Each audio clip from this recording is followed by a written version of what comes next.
Review of the year 2021, Part 2.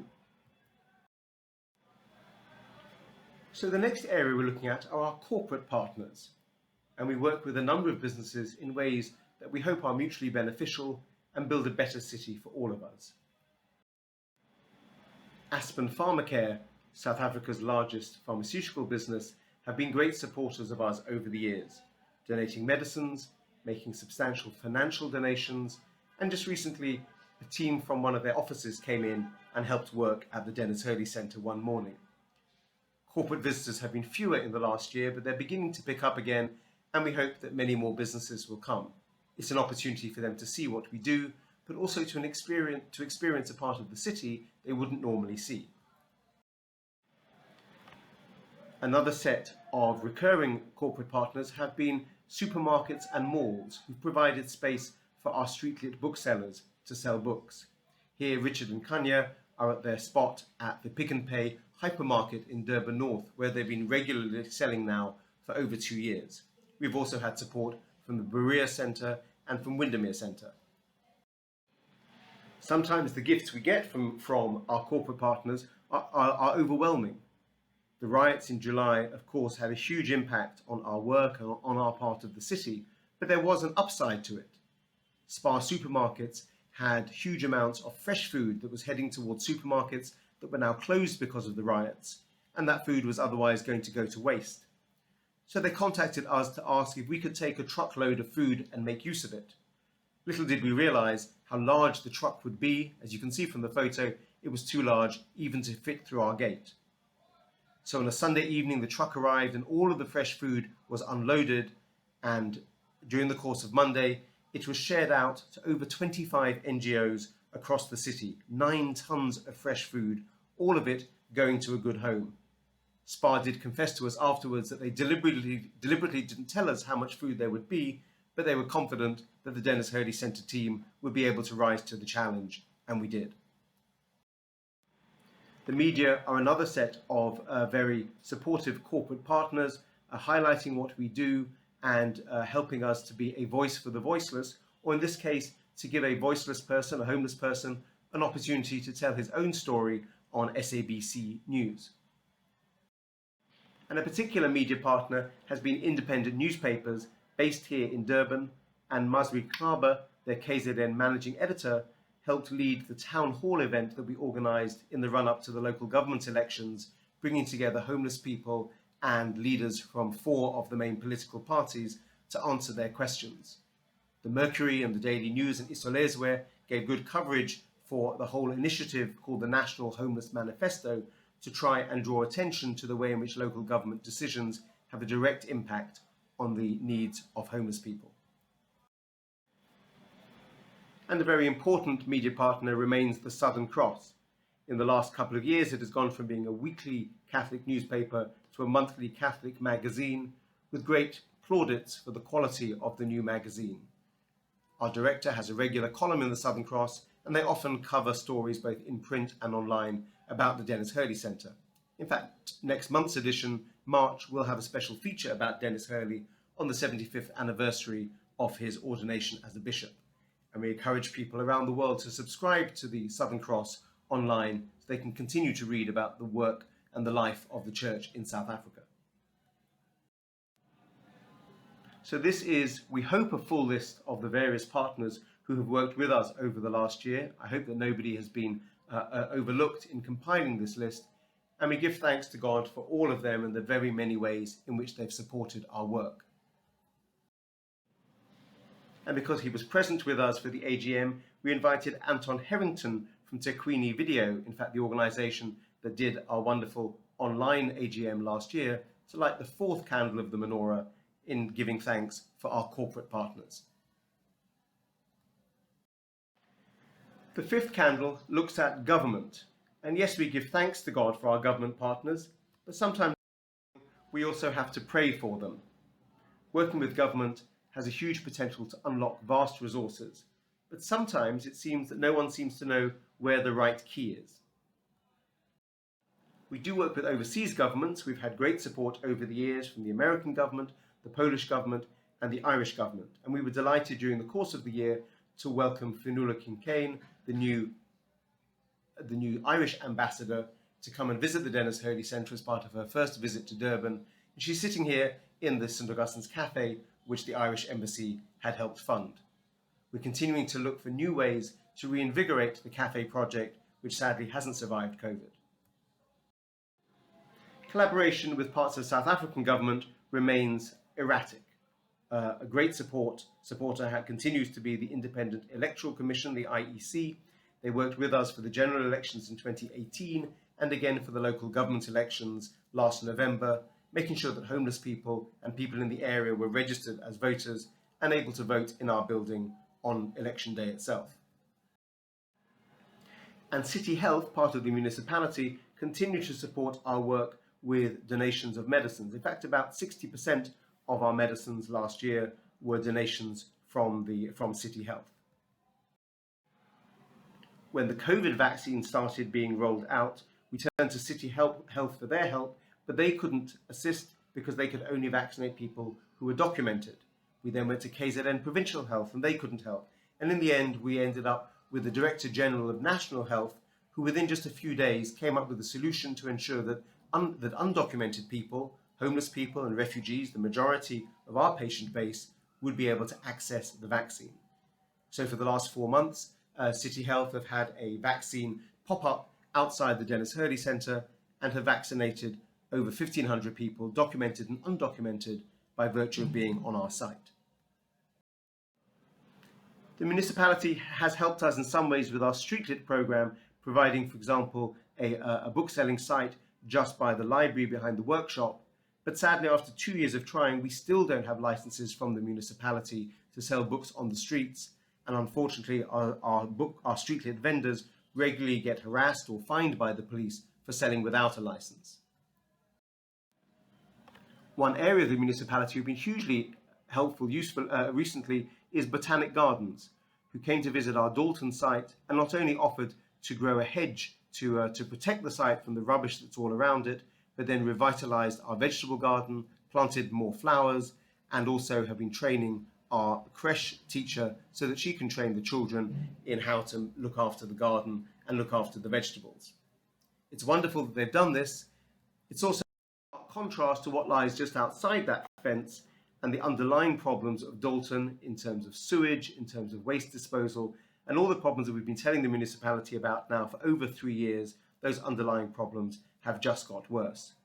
We're hoping that this year will finally be the year in which we can tackle those in a constructive and a sustainable way.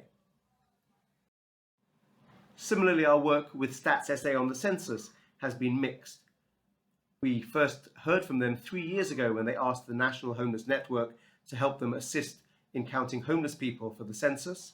They did nothing for 3 years. They contacted us again in November, but still left a few months to plan, and again nothing happened, and everything happened in the final week. In Durban, we were able to assemble homeless people to act as guides, provide a map to direct the counters to the right parts of the city, and we were also able to make homeless people aware of the count in advance of the night.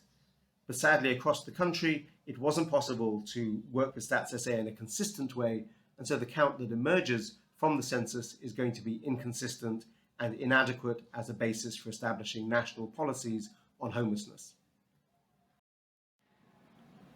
So to light the fifth candle in recognition of government partners, we invited Eric Appelgren, an old supporter of the Dennis Hurley Centre and a senior member of the municipality, to light a candle. And our sixth area is reserved for staff, interns and volunteers, all those who work at the Dennis Hurley Centre, both paid and unpaid. And in thinking of them, I'm reminded of the words of St. Teresa of Avila: God has no hands on earth but ours, no hands or heads or hearts but those of our workers. This photograph of our Christmas party is a very inappropriate metaphor for how our team works. First of all, it implies that we're pulling in different directions, as in this tug of war, whereas in fact we're all pulling together. Although we try to socially distance for the tug of war, it's quite hard to socially distance on a day-to-day basis in our work. The photograph is taken under a beautiful blue sky, whereas often we're working under literal and metaphorical storm clouds. And though we're standing in the photograph on firm sand, it feels sometimes as if we're actually working in quicksand. So our team have had to cope with whatever is thrown at them. In this case, literally, as we were training our team on fire protection protocols, which turned out to be prescient given the problems later in the year with the riots and the large fire at China Mall around the corner from our building. A sense of how unpredictable our work is comes when you look at the data from our clinic over the last year. You'll see here how erratic the numbers have been between clinic consultations and outreach consultations, which reflects the different COVID regulations, reflects the July riots, reflects the impact on our staffing of COVID and other issues. And in each case, the team have been able to cope and change how they operate to deliver as much of a service as we can to those who are seeking help. That also means it's important to nurture our staff members and make sure that we have time to reflect together on our shared vocation. And we're grateful to Mike Lewis of the new Jesuit community along the coast for his support, and also the 2 Jesuits who've been working with us over the last month. Another priest who's been hugely helpful is Reverend Delicia Tim, one of our patrons, one of our trustees, who led, along with Father Sabello Keys, a series of discussions and workshops looking at some of the hard questions that came up among the team in terms of ethos and values, particularly in the light of the July riots and the looting. It's important that we invest in our staff because they're such an important part of our expenses. In fact, over 60% of our spend every year goes on staffing, although given the number of staff members we have, that's relatively low because we don't pay the highest of salaries. You'll see that over time, in fact, staffing has remained a pretty steady percentage of our spend, and then after that, as you might expect, supplies, mostly medicines, utilities, cleaning, printing, communications, and repairs and maintenance, which continues to go up as our building gets older. In fact, 190,000 was spent on repairs and maintenance last year. We're delighted that our team has such a rich variety of talents. I want to draw attention in this photograph to Leanne and Errol, who are the 2 people who keep us so on track in terms of the numbers, making sure that everything is properly counted and accounted for. And they, alongside other members of our team, represent a huge range of talents, a huge range of backgrounds, a huge range of personalities, which working together enable us to achieve what we do.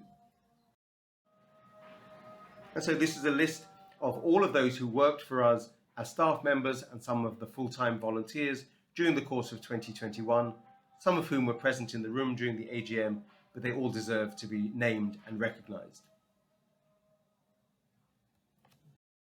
We also recognise our trustees who continue to work tirelessly and pro bono in the background, making sure that we are keeping to good standards of governance and making sure that we are reporting on all the things we need to report on. Thank you to our trustees, also to Tim Desmond, our legal advisor, and to Lynn Crouch, the secretary, and thank you on their retirement as trustees to Hester Joseph and Bishop Reuben Phillip. As well as our trustees, we also have a board of patrons. Last year, three patrons passed away. One, the much-loved Elizabeth Mkame, Liz, Auntie Liz, as she was known to so many people at Diaconia, who worked for so many years with Paddy Carney and continued to support us as a patron. And Dr. Ben Ngubane, who was the first post-liberation premier of the province of KwaZulu-Natal, and then went on to be a business leader. The third patron who passed away this last year is not a patron of the Dennis Hurley Centre, but the Dennis Hurley Association, our sister organisation in the UK, and that's Baroness Shirley Williams, the leading British politician who knew Hurley personally and was proud to support the Dennis Hurley Association in the UK. Because of the death of some patrons and the retirement of others, we've taken this opportunity to refresh our board of patrons, and we're delighted that the following 5 people have all accepted the invitation to become patrons. From left to right, Bishop Purity Malinga, the presiding bishop of the Methodist Church in South Africa, a Durban-born woman who is now effectively the highest ranking Christian woman pastor in the country. In the middle, Mary Klook, the founder of the Durban Holocaust and Genocide Center here in Durban, and the deputy leader of the World Jewish Congress, a wonderful figure in our interfaith community here in Durban. Top right, Justice Navi Pillay, who has retired as the United Nations High Commissioner for Human Rights, is back in her hometown of Durban, although often traveling around the world doing work for different international courts. And she has set up the Navi Pillay Research Institute at UKZN, who are already working with us on some of the issues to do with the rights of the homeless. Bottom left, Professor Jerry Kuvadia, whose work in pediatric health and in AIDS is world-renowned, and Jerry has been a long-standing friend of Paddy Carney and of the Dennis Hurley Centre. And finally, also in the area of healthcare, Mr. Stephen Sard, the chair of Aspen Pharmacare, mentioned earlier, a great supporter of the Dennis Hurley Centre and a man who's been at the forefront of the response to COVID in South Africa. So we're very grateful to those five for accepting the invitation to become patrons, and they will be joining on our letterhead the other patrons who've been with us for many years now, who continue to support us with their endorsement and other ways in which they show their commitment to the Dennis Hurley Centre. And I'm also pleased to announce that we have two new patrons for the Dennis Hurley Association. Nomatembu Tambo, better known as Tembi Tambo, the ambassador of South Africa in the UK, strictly speaking the High Commissioner to the Court of St. James, and of course a daughter of O.R. and Adelaide Tambo. She has just agreed to be a patron, as has Sir Iqbal Sakrani, the former Secretary General of the Muslim Council of Great Britain. We are deeply honoured that these two highly esteemed individuals have agreed to support the Dennis Hurley Association in the UK. And so in honour of our staff, our interns, our trustees, our patrons, all those who work for the Dennis Hurley Centre, we asked Jean-Marie, our centre manager, to light the sixth candle. So what of the final candle? I said earlier that in the Jewish tradition, the final candle was to symbolise God. Well, God for us in our work is our beneficiaries. They remind us that God is with us, Emmanuel and Kosinati. And so for that final candle, let's focus on those we serve. And I just want to describe five people who are exemplify the work that we do at the Dennis Hurley Centre. The first is Sabelo Duma. Sabelo was one of the residents in the Dennis Hurley Centre during the hard lockdown. That forced him to detox from the wunga to which he'd become addicted, and we were able to support him after the lockdown to ensure that he got a place at the Napier Centre for Healing, our sister organisation, from which he has now emerged and stayed clean of drugs and is now working for a local bread company and keeping himself clean and keeping himself happy, healthy and solvent. One of the areas I referred to earlier was our work in accompanying people who are affected by TB and making sure they get through a 6-month TB medication program. And here on the left, two of our social workers working in the clinic with some of their DOTS patients. And bottom right is Wendy Zama, who is one of the young women who's really benefited from this program. She's tried on a number of occasions to free herself of TB, and finally this year she has. Wonder Boy Mtenjwana was one of the young men and women who were able to vote during the elections last year for the first time. And he told us, "I'm so proud that I'm able to vote." For those who take voting for granted, it's important to remember how so many people still struggle to vote, even if they have the legal right to do so, that getting recognised, getting registered can still be a problem. Melinda Cocker was one of the women who was able to share her voice using technology as part of the National Homeless Conversation that we hosted in November. She and a group of other homeless people were trained in how to use Zoom so they could participate in the national conference, speaking to other homeless people around the country and other NGOs around the country and government officials, and talk about their experience of being homeless here in Durban. And finally, one of our many booksellers, David van der Westhuizen, has been selling consistently at the KZN Society of Arts, a gallery in Glenwood, and he put together bundles of special books for Valentine's Day this weekend together with the Red Rose. He's a highly entrepreneurial young man. By working with Streetlit, he's come off the street. He's now renting his own home. He's reunited with his family. He stayed clean of drugs and alcohol, and he's managed to turn his life around. So in honor of all our service users, we invited Mxolisi Mavambela, the Streetlit bookseller who was in the room, to light the final candle of the menorah. So in conclusion, what happens next at the Dennis Hurley Centre?